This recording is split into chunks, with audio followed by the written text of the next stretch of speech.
Before we begin, make sure you subscribe to my channel for more powerful content like this.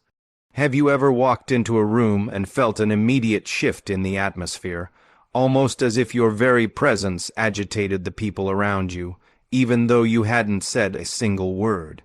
Or maybe you have lived your entire life feeling like the black sheep, the odd one out, the person who seems to carry a weight of responsibility that no one else in your family or circle of friends seems to understand. You look around and see others living life on the surface, happy with the status quo, while you feel a burning, relentless fire inside you that demands more, that questions everything, and that sometimes feels less like a gift and more like a heavy burden. You have probably asked yourself, in the quiet of the night when the world is asleep and your defenses are down, what is wrong with me? Why is my path so difficult? Why does it feel like for every one step forward, I get knocked back 3?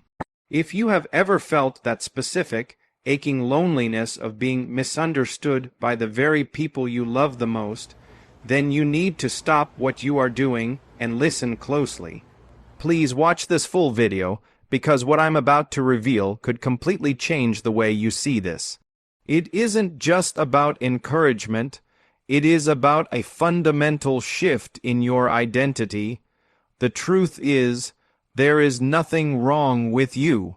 In fact, the very things you think are flaws, your sensitivity, your inability to tolerate fake behavior, your intense struggles, and your feeling of isolation, are actually the receipt, the proof of purchase that you have been set apart. You are walking through what is known as the chosen one phenomenon, but here is the twist that nobody tells you. God isn't just watching you struggle. He isn't just testing you. He is shockingly proud of you.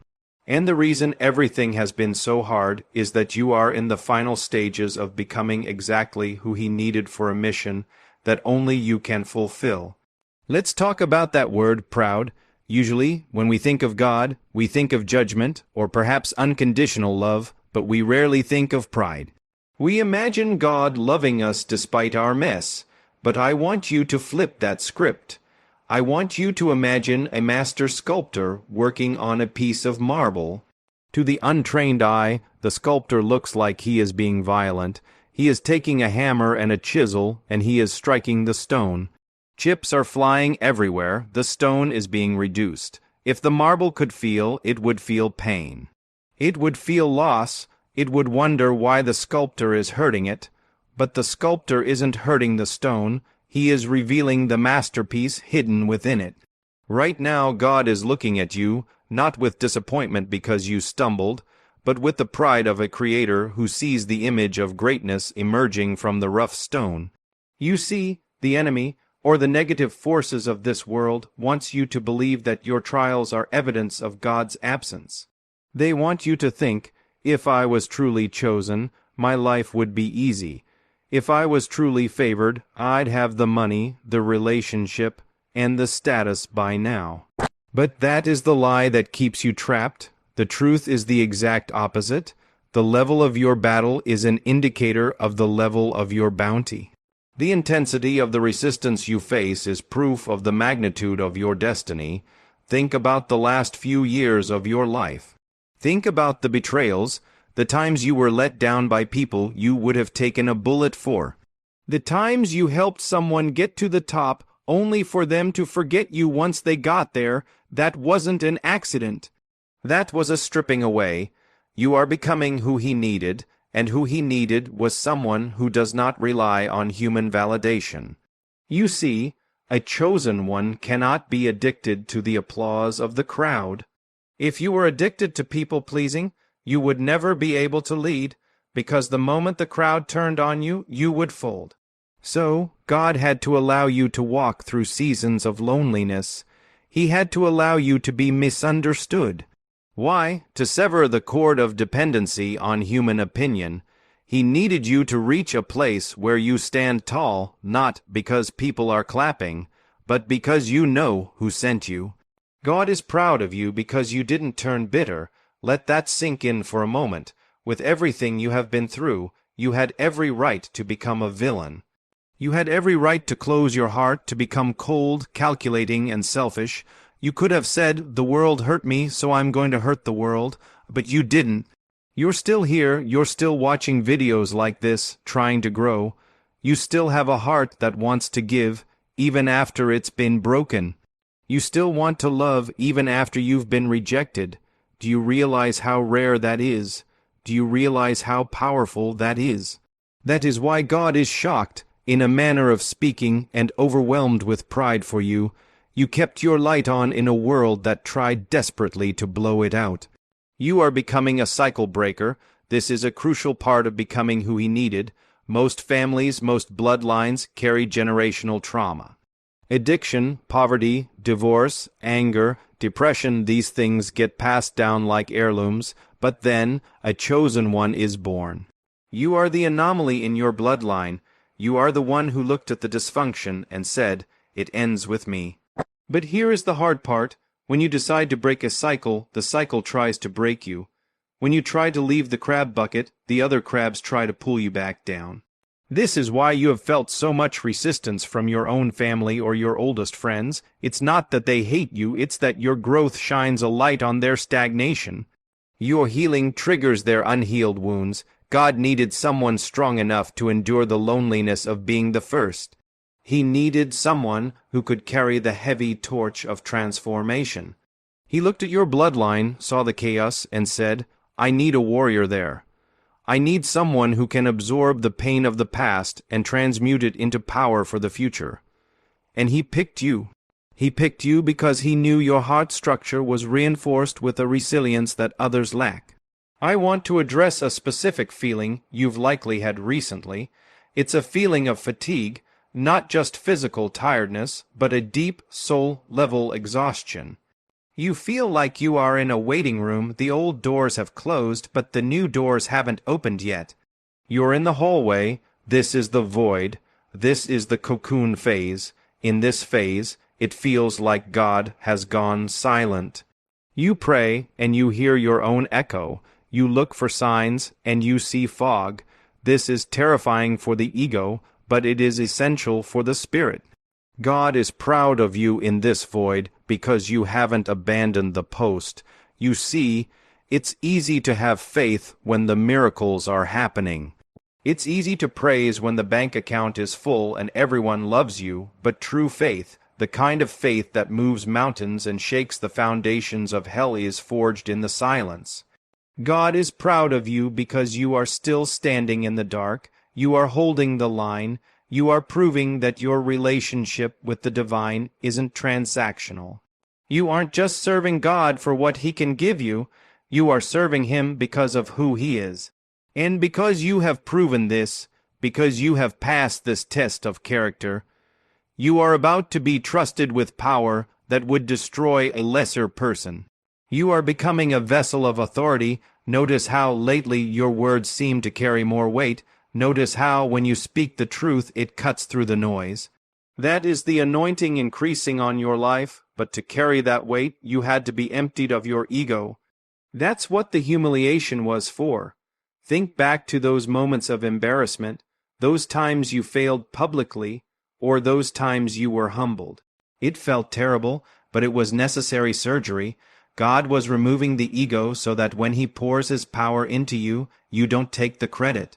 He needed a vessel that was pure enough to be transparent, so people don't see you, they see the light moving through you.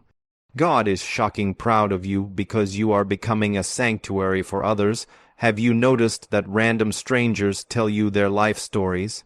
You could be in the grocery store line or waiting for a bus, and suddenly someone opens up about their deepest pain. Why? Because your spirit is broadcasting a signal of safety. You have been broken, so you know how to handle broken things with care. This is who He needed. He didn't need a perfect Pharisee who follows all the rules but has no compassion. He needed a wounded healer. He needed someone who knows what it feels like to hit rock bottom, so that when they pull others up, they do it with empathy, not judgment. Your pain was your training, your trauma was your classroom, and you have graduated with honors, even if you don't feel like it yet. There is a psychological concept called post-traumatic growth. We always hear about PTSD, but we rarely hear about PTG. This is the phenomenon where people who endure great suffering come out the other side with a deeper appreciation for life, profound spiritual strength, and a massive increase in personal power. That is you. You are the living embodiment of Romans 8:28, that all things work together for good, not that all things are good, but that they work together for good. The betrayal was an ingredient, the loss was an ingredient, the lonely nights were an ingredient, and God is the master chef mixing it all together to create something that will feed thousands. I need you to understand that the enemy attacked you so heavily because he saw your potential before you did. If you were insignificant, you would have been ignored. The thief doesn't break into an empty house. He breaks into the vault. You are the vault. The attacks on your mind, the anxiety, the imposter syndrome, the fear were all attempts to get you to abdicate your throne. The enemy wanted you to quit before you realized who you are, but you didn't quit. You might have rested. You might have cried. You might have screamed at the sky, but you did not quit. And that is why heaven is giving you a standing ovation right now. Now let's talk about the transition that is happening right now. You are moving from the training ground to the proving ground. You are moving from preparation to purpose. This is why the atmosphere around you feels so tense. It's the tension of an arrow being pulled back on the bowstring. The further back you are pulled, the more tension you feel, but the farther you are going to fly. You have been pulled back for years. The tension has been unbearable, but God is about to release the string. You are becoming exactly who He needed, a person of high integrity, high spiritual intelligence, and high endurance. One of the most shocking realizations you will have is that the things you lost were actually holding you back.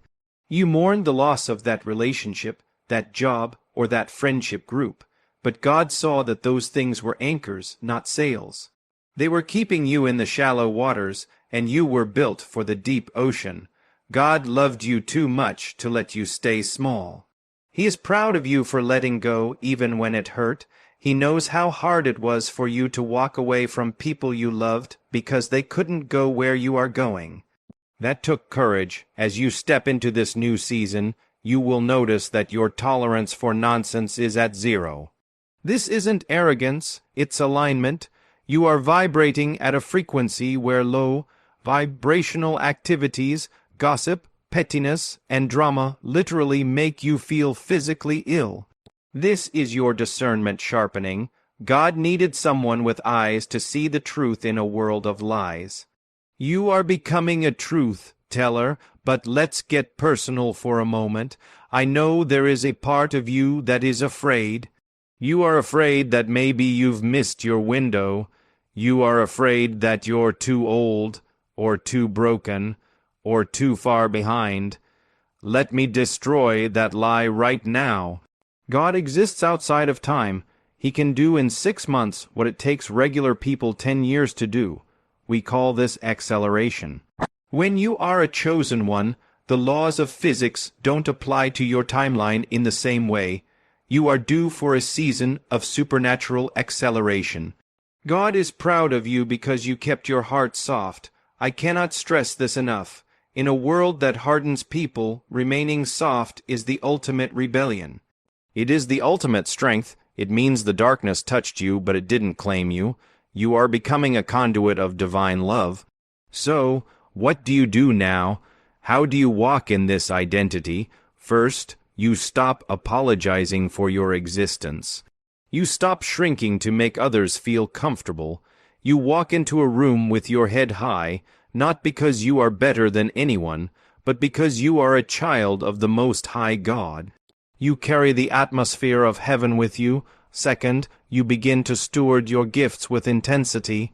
Whatever that thing is that you do, whether it's writing, speaking, building businesses, raising children, creating art, or listening to people, you do it with excellence. You do it as if you are doing it for God Himself, because you are. Third, you forgive. This is the hardest one.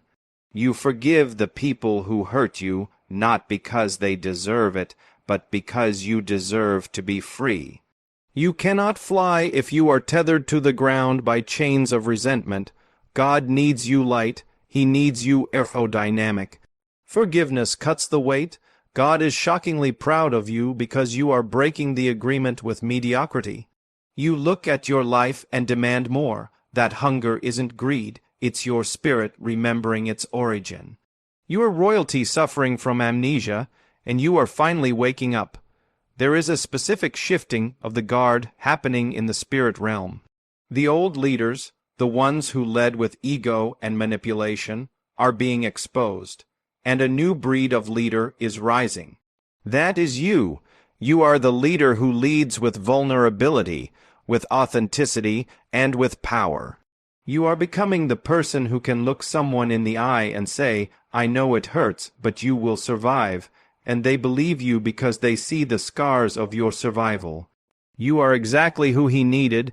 He didn't need a carbon copy of someone else. He needed you, with your specific mix of quirks, your specific history, your specific voice.